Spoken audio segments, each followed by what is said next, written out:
What's up, everybody? It's your boy Phil Shocker, the 96 Hedgehog here with the quarterfinals of TBC, where we will be going one-on-one with Haney in the Week 3 rematch. And if you guys don't remember, the funny little story is Haney brought him on that was illegal versus me, that wasn't even on her draft. And you know what's funny? None of us realized it.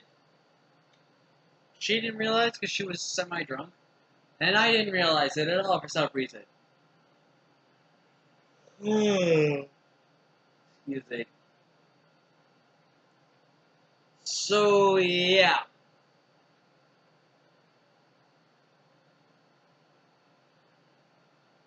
I actually got a forfeit win, technically by her.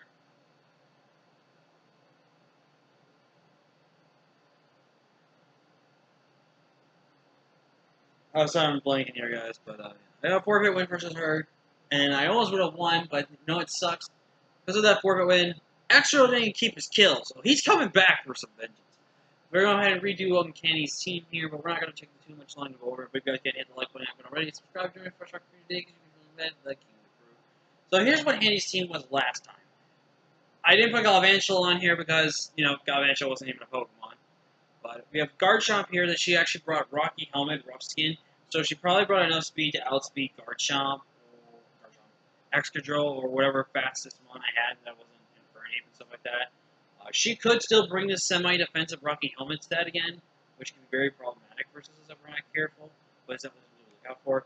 Moltres didn't get to do anything, but it was not leftovers, so I would say it was probably semi-offensive or support, so we don't know for that for sure. Like Rock Cave, it was Choppleberry. Probably enough speed to outspeed Infernape, but to also take a hit from Infernape, unless... Well, because she was probably thinking we were Scarf and stuff like that. She had close combat, I would assume she had Accelerock, and I would say she could have had Drill Run, but she could have also taken that off, because the close combat would have also hit like Drill. So, knowing that I thought she was Focus Sash, she could bring Focus Sash this time, but it depends again if she's really worried about my mons or not. Gengar came, and I think it was Specs Gengar. If it was Choice Scarf Gengar would have outsped my Excadrill and would have won me the game. So I want to assume that was probably a Choice Specs Gengar last time. So, but Gengar is very frightening. He does have to speed everything on my team inside of it. So I wouldn't be surprised if Andy did bring it again with Choice Specs if it was the item last time. And she did bring the opponent, which did have leftovers, but he didn't get to keep the leftovers due to the fact that he got knocked off by Kecleon. But it looked like definitely it was the standard physically defensive spread. So I just don't know if she had Wish Protector or not. So that was her team from last time. This time, this team's going to be changed up a little bit, I feel like. I think Moltres and Thunders still very well can come. I think pretty much the same 8 that we were expecting to come can still come. But this time I think Mega Scizor comes and Gardevoir comes.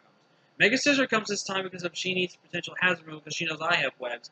And she'll probably think I'll come back and get some vengeance with webs. So there's something like that. And Gardevoir comes because Tracing on my team actually can be very, very scary. Because if she can trace Sandrush or trace Protean from my Pokemon, as you can see what I'm bringing, she can be very frightening because that means Excadrill's Iron Head wouldn't be super effective on Gardevoir, as Gardevoir, if it copies Protean, will become a pure Flying type.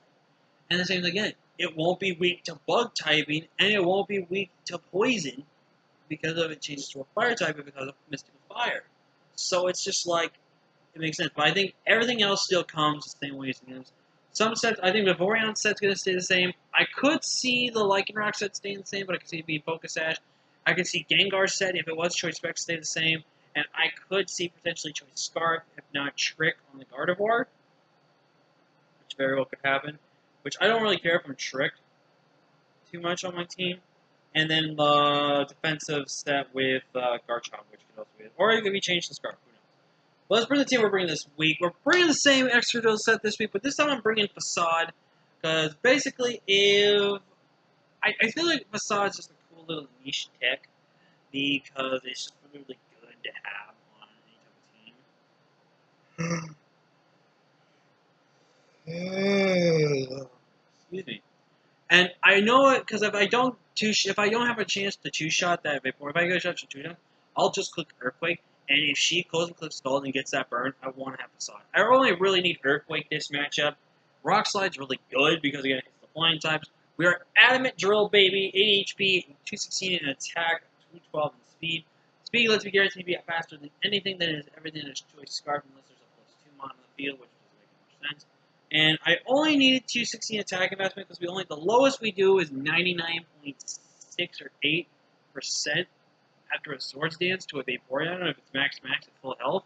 So I pretty much just needed this amount of speed, and plus I can just pretty much pop anything. But if a Vaporeon gets weakened out to the point where Drill can come in and just click Earthquake, Drill is looking lovely. Up next, we're in Crystal, my Gigalith here, and Crystal, she's got some tech on her this week. We're bringing Stealth Rocks, because again, Stealth Rocks, I want to find out if anything's heavy-duty boots or not, and see if I can get some massive shift damage on. We are bringing pretty much a specially defensive set this week. We're running 176 in HP, 116 attack, which might add a little bit to defense, who knows. 216 in Spit Dev with Careful Nature, just because we want to be especially defensive in sand. To take hits for days. We are rocking Rock Slide, Heavy Slam, Stealth Rock, Curse, Stealth Rocks, because Stealth Rocks, like I said, are really good. Heavy Slam pretty much annihilates Gardevoir, and his rock types, I don't really need to run Earthquake. Rock Slide is really, really good as well, because it just chicks the flying types that we really need to worry about. But Cursing, let me tell you something about Cursing. Cursing is so good, because Cursing, I kind of want to run Body Press over Rock Slide, but or maybe Body or Heavy Slam. But if I don't have Heavy Slam, I can't hit Gardevoir, and that would really suck.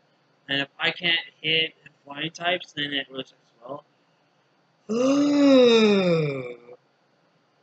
I could change up Stealth Rock, but I feel like Stealth Rocks are really needed, because I want to pressure her to bring Defog on her for some reason and no reason as well.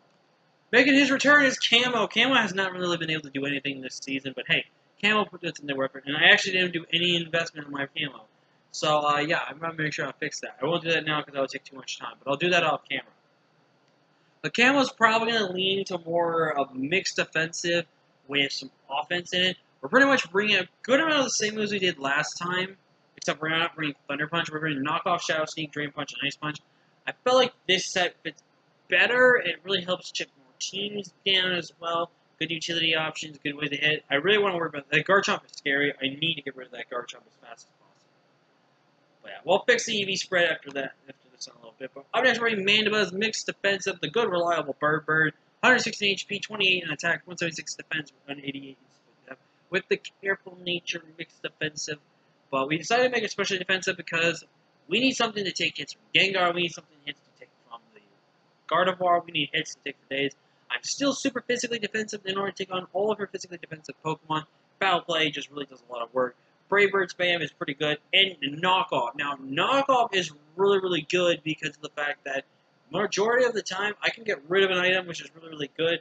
And if I get Scarfed with this Mandibuzz, it's a little bit bad, but I can also knock off the leftovers back on. And plus, a Scarfed Mandibuzz is no joke, something that can be very frightening versus her if she's not very careful. The only problem would be I only have to use Roost as one of my turns to get rid of it. Up next, we're running a set I've never ran in my entire life. Well, I have ran the Special 8 before, but I've never ran Calm Mind. Calm Mind's one of those moves that just really doesn't get used on something like Infernape because Nasty Plot is so much better, as I've shown before. 48 HP, max at special attack, enough speed to outspeed the Garchomp, Shuka Berry. I think it's kind of semi the same set of setup and everything like that, but this time it's Calm Mind, so I get extra special defense boost. Plus, Focus Blast into a Vacuum Wave, guaranteed knocks out that Gengar. Fire Blast can pretty much 1 to 2 shot the Gengar or the Gardevoir, depending on investment as well. It's just going to really come down to how they're built. Vaporeon, again, is the only thing that kind of stops this set, but if I can get 2 Focus Blast off after being boosted up, I should be fine. So it just comes down to that. And last but not least, Wave the top of Infinity. Call my Draining Kiss, Grass Knot, and Surf. I'm debating running Grass Knot or not, because I would probably want to run another move that can hit hard. But Surplus Draining Kiss is all I really need for recovery options, for defensive options, and just general nuisance things as well. But we're running max HP, 48 defense, 92 special defense with the Calm Nature, 116 special attack. So we can be set up offensive and everything like that. But yeah, I think this team is really good. I don't know if I'm going to win versus Handy or not. It's going to be a really good matchup, I hope. But until next time, guys, I'm Hedgehog.